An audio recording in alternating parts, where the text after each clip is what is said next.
June மாதம் 17ஆம் தேதி புதன்கிழமை. நற்செய்தி வாசகம். மத்தேயு எழுதிய தூய நற்செய்தியிலிருந்து வாசகம். அதிகாரம் 6, இறை வார்த்தைகள் 1-6 முடிய, 16-18 முடிய. அக்காலத்தில் இயேசு தம் சீடரை நோக்கி கூறியது: மக்கள் பார்க்க வேண்டும் என்று அவர்கள் முன் உங்கள் அறச்செயல்களை செய்யாதீர்கள். இதை குறித்து நீங்கள் எச்சரிக்கையாய் இருங்கள். இல்லை என்றால் உங்கள் விண்ணக தந்தையிடமிருந்து உங்களுக்கு கைமாறு கிடைக்காது. நீங்கள் தர்மம் செய்யும்போது உங்களை பற்றி தம்பட்டம் அடிக்காதீர்கள். வெளிவேடக்கார மக்கள் புகழ வேண்டும் என்று தொழுகை கூடங்களிலும் சந்துகளிலும் நின்று அவ்வாறு செய்வர். அவர்கள் தங்களுக்குரிய கைமாறு பெற்றுவிட்டார்கள் என உறுதியாக உங்களுக்கு சொல்கிறேன். நீங்கள் தர்மம் செய்யும்போது உங்கள் வலக்கை செய்வது இடக்கைக்கு தெரியாது இருக்கட்டும். அப்பொழுது நீங்கள் செய்யும் தர்மம் மறைவாய் இருக்கும். மறைவாய் உள்ளதை காணும் உங்கள் தந்தையும் உங்களுக்கு கைமாறு அளிப்பார். நீங்கள் இறைவனிடம் வேண்டும் பொழுது வெளிவேடக்காரரை போல இருக்க வேண்டாம். அவர்கள் தொழுகை கூடங்களிலும் வீதியோரங்களிலும் நின்று கொண்டு மக்கள் பார்க்க வேண்டும் என இறைவேண்டல் செய்ய விரும்புகிறார்கள். அவர்கள் தங்களுக்குரிய கைமாறு பெற்று விட்டார்கள் என உறுதியாக உங்களுக்கு சொல்கிறேன். ஆனால் நீங்கள் இறைவனிடம் வேண்டும் பொழுது உங்கள் உள்ளறைக்கு சென்று கதவை அடைத்து கொண்டு மறைவாய் உள்ள உங்கள் தந்தையை நோக்கி வேண்டுங்கள். மறைவாய் உள்ளதை காணும் உங்கள் தந்தையும் உங்களுக்கு கைமாறு அளிப்பார். மேலும் நீங்கள் நோன்பு இருக்கும்பொழுது வெளிவேடக்காரரை போல முகவாட்டமாய் இருக்க வேண்டாம். தாங்கள் நோன்பு இருப்பதை மக்கள் பார்க்க வேண்டும் என்றே அவர்கள் தங்கள் முகங்களை விகாரப்படுத்தி கொள்கிறார்கள். அவர்கள் தங்களுக்குரிய கைமாறு பெற்று விட்டார்கள் என உறுதியாக உங்களுக்கு சொல்கிறேன். நீங்கள் நோன்பு இருக்கும்போது உங்கள் தலையில் எண்ணெய் தேய்த்து முகத்தை கழுவுங்கள். அப்பொழுது நீங்கள் நோன்பு இருப்பது மனிதருக்கு தெரியாது. மாறாக மறைவாய் இருக்கிற உங்கள் தந்தைக்கு மட்டும் தெரியும். மறைவாய் உள்ளதை காணும் உங்கள் தந்தையும் உங்களுக்கு ஏற்ற கைமாறு அளிப்பார். ஆண்டவரின் அருள்வாக்கு. கிறிஸ்துவே உமக்கு புகழ். இயேசுவில் பிரியமுள்ள சகோதர சகோதரிகளே, இன்றைய இறைவார்த்தை பகுதியானது நாம் செய்யும் தர்மம், ஜெபம் மற்றும் நோன்பு ஆகிய பக்தி முயற்சிகள் எப்படி இருக்க வேண்டும் என்பதை இயேசு நமக்கு கற்றுத்தரும் உன்னதமான போதனையாக இருக்கின்றது. இந்த நற்செய்தி பகுதிக்கான ஆன்மீக சிந்தனை ஒரு குட்டி கதை மற்றும் ஜெப வழியில் உங்களை சிந்திக்க நான் அழைக்கின்றேன். இயேசு இந்த அதிகாரத்தில் நம்மிடம் எதிர்பார்ப்பது ஒன்றுதான். நம்முடைய பக்தி மனிதர்களின் பாராட்டுகளுக்காக இருக்கக்கூடாது. அது கடவுளோடு நமக்கு இருக்கும் உறவின் வெளிப்பாடாக மட்டுமே இருக்க வேண்டும் என்பதைத்தான் இன்றைய நற்செய்தியிலே 6ஆம் அதிகாரம் 6ஆம் வசனத்திலே மிகவும் தெளிவாக நமக்கு கொடுக்கப்பட்டிருக்கின்றது. மறைவாய் உள்ளதை காணும் உங்கள் தந்தையும் உங்களுக்கு கைமாறு அளிப்பார். நாம் யூத சமுதாயத்தில் அவர்கள் எடுத்த 3 முக்கிய கடமைகள்: ஜெபம், தர்மம், உபவாசம். இந்த 3ஐயும் அவர்கள் தங்கள் வாழ்க்கையிலே மற்றவர்கள் பார்க்க வேண்டும் என்று செய்கின்றார்கள் என்பதைத்தான் இன்றைய நற்செய்தியிலே இயேசு நமக்கு விளக்கி கூறுகின்றார்.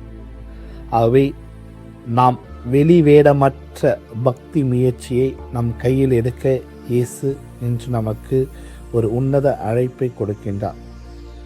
நாம் பிறருக்கு உதவி செய்யும் போதோ, ஜெபிக்கும் போதோ அல்லது நோன்பு இருக்கும் போதோ நம்முடைய சுயநலமும், நான் எவ்வளவு பெரிய பக்தன் என்று பிறர் நம்மை பாராட்ட வேண்டும் என்ற எண்ணமும் உள்ளே நுழைந்து விடுகிறது. இயேசு இதைத்தான் வெளிவேடம் என்கிறார். மனிதர்களின் பாராட்டை பெற நினைப்பவர்கள் தங்களுக்குரிய பலனை இங்கேயே பெற்றுவிட்டார்கள். ஆனால் மறைவாய் உள்ளதை காணும் நம் விண்ணக தந்தை நம் இதயத்தின் தூய்மையை பார்த்து நமக்கு அரிய பலனை அளிப்பார். ஒரு ஊரில் 2 பெரிய மனிதர்கள் இருந்தார்கள். இருவரும் அந்த ஊர் ஆலய கோபுரம் கட்டுவதற்காக பெருந்தொகையை நன்கொடையாக வழங்கினார்கள். முதல் மனிதர் தான் கொடுத்த தொகையை ஊரே பேச வேண்டும் என்று விரும்பினார். இன்றைய காலகட்டத்தில் நம் இடத்தில் பல பேர் அப்படி இருக்கின்றோம். மற்றவர்களுக்கு நாம் செய்கின்ற தர்மம் தெரிய வேண்டும் என்பதற்காக ஆலயத்தின் வாசலில் ஒரு பெரிய கல்வெட்டு அமைத்து அதில் தன் பெயர் தங்க எழுத்துகளில் பொறிக்கப்பட வேண்டும் என்று நிபந்தனை விதித்தார். ஊர் மக்கள் அவரை பாராட்டினார்கள். ஆனால் 2ஆம் மனிதரோ தன் வழக்கை கொடுப்பது இடது கைக்கு தெரியக்கூடாது என்று நினைத்தார். தன் பெயரை எங்கும் குறிப்பிட வேண்டாம் என்றும் இறைவனின் அடியான் ஒருவன் கொடுத்தது என்று மட்டும் நினைவில் கொள்ளுமாறு கூறிவிட்டு அமைதியாக சென்று விட்டார். இப்படிப்பட்ட மனிதர்களும் இன்றைய காலகட்டத்தில் நம்மிடத்தில் இருக்கின்றார்கள். தாங்கள் செய்வதை மற்றவர்களுக்கு தெரியக்கூடாது என்று இன்னும் அதிகமாக ஆலயங்களுக்கும் பல சமூக சேவைகளையும் மக்கள் செய்து கொண்டுதான் இருக்கின்றார்கள். சில வருடங்களுக்கு பிறகு அந்த ஆலயத்தில் ஒரு பெரிய திருவிழா நடந்தது. ஊர் மக்கள் அனைவரும் முதல் மனிதனின் கல்வெட்டை பார்த்து அவரை பாராட்டினார்கள்.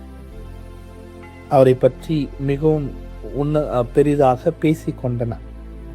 அவர் அதை கேட்டு பெருமிதம் கொண்டார். ஆனால் அன்று இரவு அந்த ஊர் குருக்களின் கனவில் தோன்றிய இறைவன் இன்றைய ஆலயத்தில் செலுத்தப்பட்ட காணிக்கைகளில் அந்த 2வது மனிதன் கொடுத்த காணிக்கை மட்டுமே என்னை வந்தடைந்தது.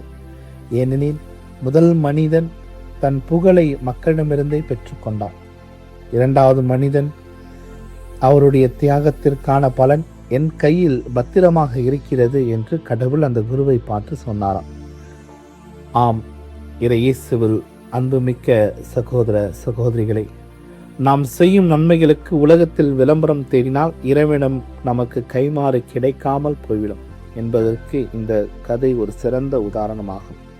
ஆகவே நாம் செய்கின்ற ஒவ்வொரு நற்செயல்களும் கடவுளுக்கு மட்டும் தெரியட்டும், மற்றவர்களுக்கு தெரிய வேண்டும் என்பது முக்கியமல்ல. அதைத்தான் இன்றைய நற்செய்தியில் இயேசு இன்னும் தெளிவாக, மறைவாய் உள்ளதை காணும் உங்கள் தந்தை உங்களுக்கு கைமாறு அளிப்பார். ஆகவே நாம் தொடர்ந்து இறைவனுடைய வாழ்க்கையில் இறைவனோடு இணைந்து வாழ நமக்கு இந்த நற்செய்தியானது இந்த 3 முக்கிய கடமைகளை நாம் பாதம் வைக்கின்றது. தர்மம், ஜெபம், உபவாசம். தானம், தர்மம், ஜெபம் என்று நாம் இந்த 3ஐயும் நம்முடைய வாழ்க்கையில் உள்வாங்கி நம்முடைய இறை வாழ்வில் கடந்து செல்ல, இறைவனோடு நம்முடைய உறவை பலப்படுத்த சிறப்பாக நாம் ஜெபிப்போம். இரக்கமுள்ள என் அன்பு தந்தையே, உம்முடைய தூய வார்த்தைகளுக்காக உமக்கு நன்றி செலுத்துகின்றோம். நாங்கள் செய்யும் தர்மமும் ஜெபமும் நோம்பும் மனிதர்களின் கண்களுக்கு முன்பாக எங்களை பெருமைப்படுத்திக் கொள்வதற்காக அல்லாமல் உம்மீது கொண்டுள்ள அன்பினால் மட்டுமே செய்ய எங்களுக்கு கற்றுத்தார். எங்கள் இதயங்களில் உள்ள சுயநலம், பெருமை மற்றும் வெளிவேட எண்ணங்களை எங்களை விட்டு அகற்றி அருளும். மனிதர்களின் பாராட்டை தேடாமல் உம்முடைய திருவுளத்திற்கு உகந்த பிள்ளைகளாக வாழ எங்களுக்கு அருள் தாரும் தந்தையே. மறைவாய் உள்ளதை காணும் எங்கள் விண்ணக தந்தையின் அன்பில் நாங்கள் என்றும் நிலைத்திருக்க செய்தரும். தொடர்ந்து நாங்கள் எங்கள் வாழ்வில் இறைவனின் அருளையும் அன்பையும் நிறைவாக பெற்றுள்ள வேண்டும் என்று உம்மிடம் மன்றாடி ஜெபிக்கின்றோம். ஆமேன்.